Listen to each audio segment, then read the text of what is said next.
लोकशाही विचाराचा बुलंद आवाज लोक परिषद न्यूज।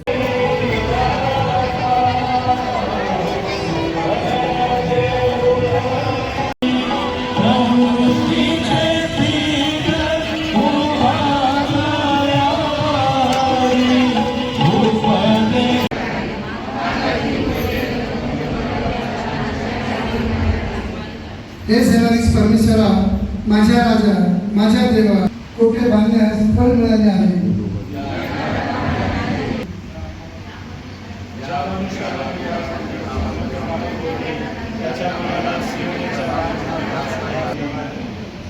शोक जन खोऱ्यातून जाताना ते त्यांना झाडांचे स्थानच वाटते।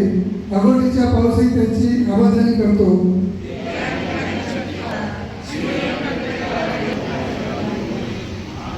कृपा मंडळीने बसावं। या समोर प्रथम शास्त्र भाग ऐकूया व प्रथम शास्त्र भाग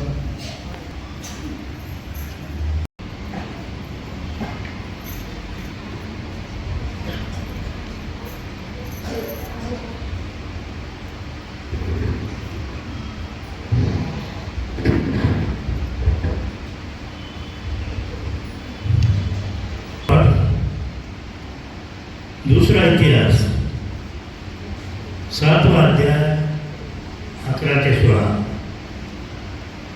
शास्त्रपाठ दूसरा इतिहास 7वां अध्याय 11 ते 16।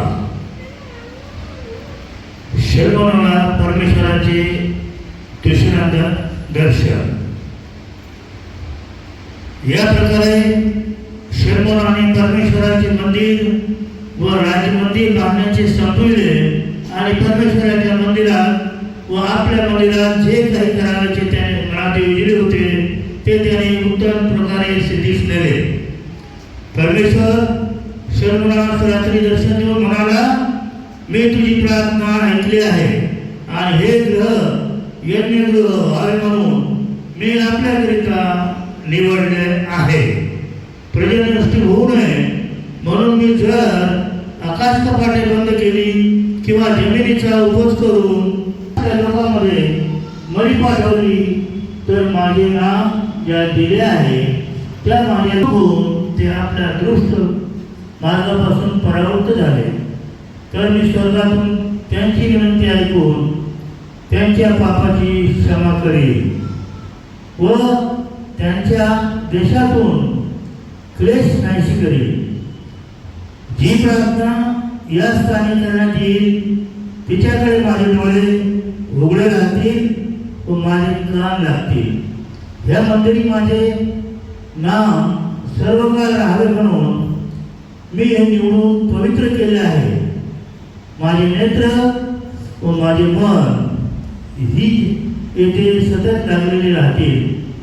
जर तू आपला बाप दावीद याच्याप्रमाणे खऱ्या मनाने माझ्या समोर वर्तनात माझ्या सर्व आज्ञाप्रमाणे वागलास, माझे विधी व नियम पाळले। परमेश्वर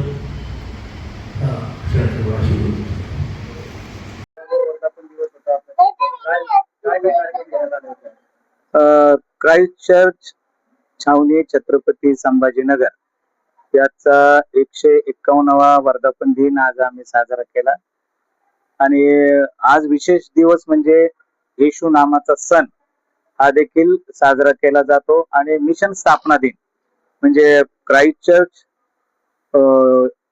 याचा वर्धापन दिन आहे। तसेच Christ church high school, Christ church primary school यांचा देखील वर्धापन दिन आज आहे आणि त्या निमित्ताने आम्ही चर्चच्या माध्यमातून ब्लड डोनेशन कॅम्प घेतला 2 तारखेला।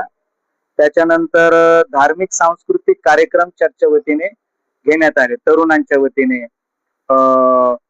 महिला मंडळ, संडे स्कूल या माध्यमातून प्रोग्राम घेण्यात आले आणि त्यांचं योगदान पण चर्चला चांगल्या प्रकारे आहे। तसेच डान्स कॉम्पिटिशन, धार्मिक गीतांवरती नृत्य स्पर्धा घेण्यात आल्या, धार्मिक गीतांचा कार्यक्रम घेण्यात आला, भजन संध्या त्या दिवशी फक्त भजन या ठिकाणी गायली गेली। तसेच प्रत्येकाला या माध्यमातून आम्ही प्रोत्साहित हे करत असतो की एकमेकांवर प्रेम करा, एकमेकांशी प्रीतीने वागा, एकमेकांचा आदर करा आणि विशेष एकमेकांना मदत करा. आम्ही कुठल्याही पर्टिक्युलर व्यक्तीला असं हे करत नाही. आमच्यासाठी सर्व समान आहेत, सर्व सारखे आहेत, चांगले आहेत. त्याचप्रमाणे या वर्धापन दिनानिमित्त आम्ही सर्व मंडळी असो किंवा यामध्ये सहभागी येणाऱ्या प्रत्येकाला आम्ही खाऊ वाटप त्या ठिकाणी करत असतो की एक आनंदाचा प्रसंग आहे त्यामुळं. आणि ही जुनी इमारत असल्यामुळं आजही ती चांगल्या सुस्थितीमध्ये आहे. त्याची वेळेवर डागडुगी केली जाते, देखभाल केली जाते आणि या ठिकाणी पास्टर कमिटी आहे. त्यामधून म्हणजे कमिटी आहे, ही कमिटी सर्व कार्यभाग पाहत असते आणि त्याच्या अध्यक्षपदी मी असल्या कारणाने सर्वांचं चांगल्या प्रकारे सहकार्य योगदान आहे. बाहेर तुम्ही स्टॉल पाहिले असतील, वेगवेगळे पदार्थ घेऊन म्हणजे मंडळीतील लोक जे आहेत ते त्या ठिकाणी वेगवेगळे पदार्थ घेऊन येतात आणि विक्री करतात एक आनंद म्हणून. ते काही बिझनेस करणारे लोक नाहीये आणि त्याच्यातून जे काही त्यांना इन्कम येतं ते चर्चला देतात किंवा कुठं गोरगरिबांना त्याची मदत केली जाते. आणि या सर्वांमधून फक्त आम्हाला हेच सांगायचं आहे, प्रेमाचा संदेश सर्वत्र जावा. मी एवढंच म्हणेल की भारत माझा देश आहे, सारे भारतीय माझे बांधव आहेत, माझ्या देशावर माझे प्रेम आहे. हेच उद्दिष्ट आम्ही या माध्यमातून सर्वत्र सांगत असतो की एकमेकांवर प्रेम करा, एकमेकांवर प्रीती करा, वैऱ्याचा द्वेष करू नका तर वैऱ्यावर प्रीती करा. हा मुख्य संदेश आमचा आहे. आणि परमेश्वराने ते मंदिर आतापर्यंत चांगल्या सुस्थितीमध्ये ठेवलं त्याबद्दल आम्ही सर्व मिळून या ठिकाणी देवाचा गौरव करतो आणि तुम्हा सर्वांना देखील हार्दिक शुभेच्छा देतो. थँक्यू. God bless.